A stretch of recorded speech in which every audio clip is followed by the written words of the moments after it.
While the ancient Ethiopians revere their wild coffee, they cannot keep it to themselves. It is only a matter of time until traders bring beans to the Arabian port of Mocha. From there, the Arabs begin the first known cultivation of coffee in the nearby mountains of Yemen. The name coffee probably comes not from Ethiopia, but from Yemen.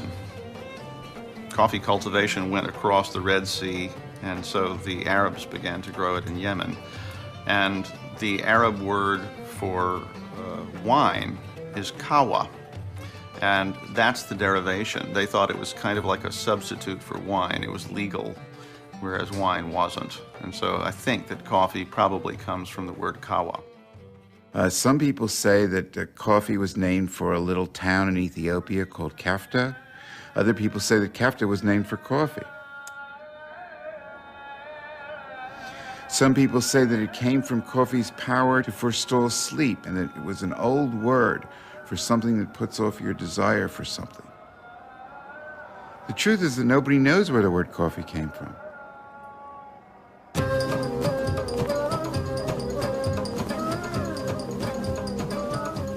Forestalling their desire for sleep, the Sufis are better able to perform their ecstatic devotions. The invigorating potion enhances their swirling trances as they reach out to merge with the divine. Soon, the black brew spreads from temple to temple as a holy ceremonial drink. It was through the Sufis that coffee made its way through Arab society. See, the Sufis were of the laity. They came from all walks of life, and they used to meet at night to say their prayers. Then they'd go back home and they'd go to their jobs and so on. Well, they brought the knowledge of coffee back with them.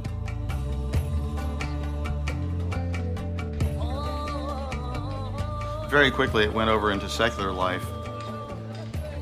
Very wealthy people would have entire rooms devoted to coffee drinking, and became the social thing that you did when somebody came over. For poorer people, coffee khanas, coffee houses, sprang up, and people began to frequent them. They became huge social venues. People began to play games there, prostitutes began to hang out there. As coffee houses become the gathering places of the poor, coffee also gains a reputation as a troublemaking social brew. You know, there weren't many places where strangers could meet and talk and have conversations, people of all levels of society and so on.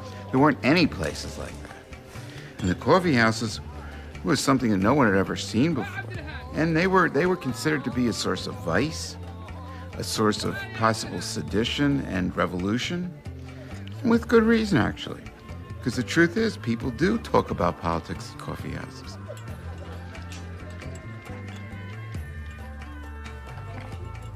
In 1511, the governor of Mecca, whose name was Khair Beg, heard that people were doing lewd and terrible things in the coffee houses, but worse than that, they were saying bad and funny things about him. They were making up satirical verses about him. So he decided that he would ban the coffee houses. People come there, they carry on, they mix with other people, they get involved in treason. But the worst thing is, they're drinking coffee. And coffee is a drug, it's an intoxicant. Well, the Quran prohibits the use of intoxicants. This is a very serious matter in the Muslim religion.